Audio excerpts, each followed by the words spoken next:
Hey, Mike with Nerd Problems Gaming here, the channel where we go through the good and bad of everything nerdy to make sure you spend your time on the best of the best. In today's video, I'll be doing a first impressions review of the new RPG, Project Triangle Strategy, so let's get into it. So if you haven't heard about this game yet, they recently talked about it on a new Nintendo Direct that just came out, and it's an upcoming game from Square Enix, brought to you by the team that made Bravely Default and Octopath Traveler. And the game itself, I was super excited about. Between this and the new HD Skyward Sword release, these were the two games I was most excited about from the most recent Nintendo Direct. And so right now there's actually a free demo that you can play of this game as well. Now the game is in progress, so it's not going to be out for a while. They haven't set a specific release date for the game yet, and it's still even a working title, they said. So it might be called something different in the future. But I played the first few hours available on the demo, and I'm really excited about the game so far. But let's jump into how I feel about the game and what stood out to me about it. So for me, like I said, the game is kind of a cross between a Final Fantasy Tactics, so it's a tactical turn-based RPG, and then the Octopath Traveler. And so the storylines don't connect at all. It's a brand new story that puts you in the middle of a time period just after a brutal war has ravaged 3 different kingdoms on a battle for resources. And so this game has a very Game of Thrones-esque type feel to it, where there's a lot of political battles going on between different kingdoms trying to overthrow each other. And while it's a technical peacetime during the game, as things start to ramp up, you see that there's a lot of sinister workings going on behind the scene with a lot of betrayal and backstabbing. And so the demo takes you into a few chapters into the game, so I won't really go into much of the story beyond that. But the gameplay itself is what really stood out to me and what I'm really excited about with this game. And so like I said, it's a turn-based tactical RPG where you'll have a battlefield broken up into different panels and squares that you can move on. And depending on where you're at, this can greatly impact your strategy, the damage you do, the abilities you have, and more. And so like typical tactical RPGs, you're taking on the role of various different classes. So you have things like mages that can cast ice, that can cast fire, people that can heal your team,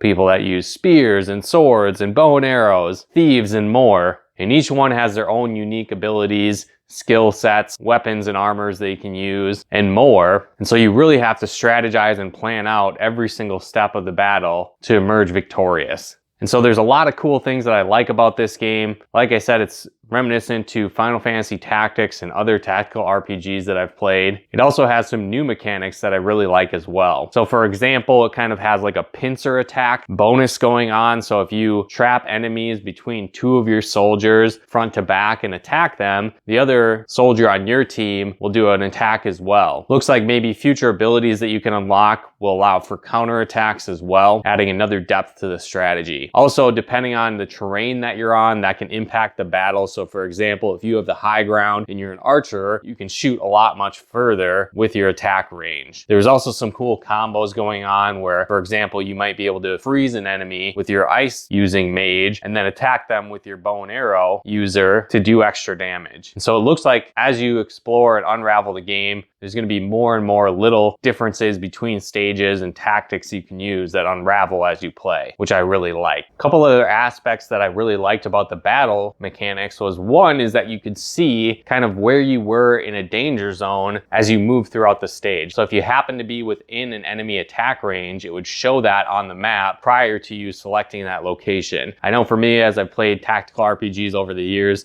sometimes you make a stupid mistake. You think you're out of the enemy range, but you really aren't, and it ends up totally ruining the battle that you're in. So I thought that was really cool to have that feature. It also looks like that if your characters happen to die in battle, you'll still be able to have them as you continue to play throughout the game. So it's not necessarily like a Fire Emblem style where if a character dies, they're gone for the rest of the game. And so personally, I like that aspect. You can make mistakes and it's not necessarily the end of the world. And so it looks like that's going to be a feature that's present in this game.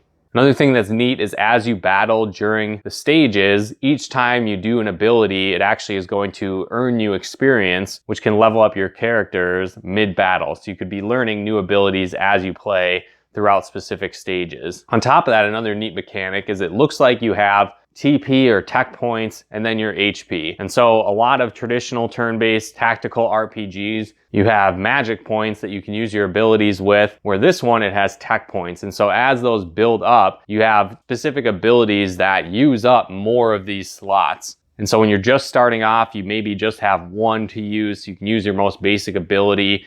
But if you move around and wait for your turn or use your most basic ability, these tech points can steadily build up, and then allowing you to unleash devastating abilities on your enemy. So you really have to strategize and plan things out to maximize their uses. So it kind of reminded me of the gameplay style within like Bravely Default and Octopath Traveler, where you can build up these points to unleash more and more powerful abilities. Another thing that I thought was pretty cool that I haven't really seen in a tactical RPG is the fact that you kind of can explore the battlefield before you go into it. So you can find different secrets, you can have conversations with your allies, learn secrets about the terrain, and even sway the battle based on what you learn. And so that was pretty cool, and I'm excited to explore more of that as I play the full game when it's released. The game also has kind of a morality decision aspect to it, where throughout your gameplay, you'll be faced with different choices and options to choose for your dialogue, and depending on what you do, it can alter how the game actually plays out. And so I thought that was really cool, and it looks like they're gonna further expand upon this in the full game. Another neat thing that goes along with this is that there's certain parts of the storyline where you're faced with major choices. And so basically, as your group comes together, you're able to come to a vote and decide on what to do. Prior to this vote, you can actually go through, learn more about what's going on, talk to villagers, explore the area prior to this decision,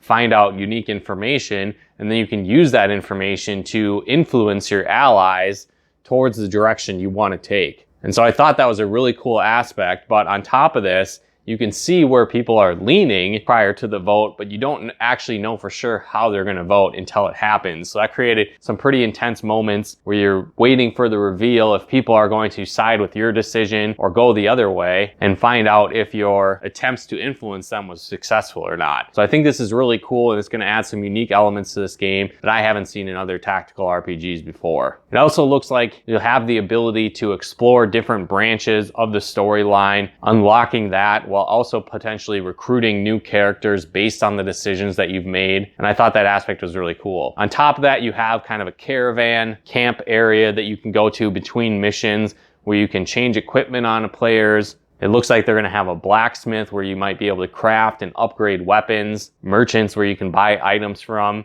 It looks like there's also a barkeep that's probably going to assign you different quests as well as you play throughout your journey. So it looks like there's a lot going into this game. The storyline so far was really intriguing from the aspects that I played, and I've been really looking for a new tactical RPG to dive into, so I'm excited for this one to come out. But let me know in the comments below if you've checked out this demo yet, how you think the game looks so far. Are there aspects you like about it and some that you don't like? Let me know in the comments below. If you guys like this video, be sure to smash that like button, as it really helps out the channel. And if you haven't done so yet, be sure to subscribe and turn on the bell notifications to get the latest updates of new nerd videos we put out. And if you'd like to help us support the channel, pick out content and more, become a patron of ours at nerdproblemsgaming.com/Patreon. And if you'd like to plug into our live streams and Let's Plays we do on the channel, you can follow us on Twitch at nerdproblemsgaming.com/Twitch. But once again, thanks for tuning in, and we'll talk to you more soon.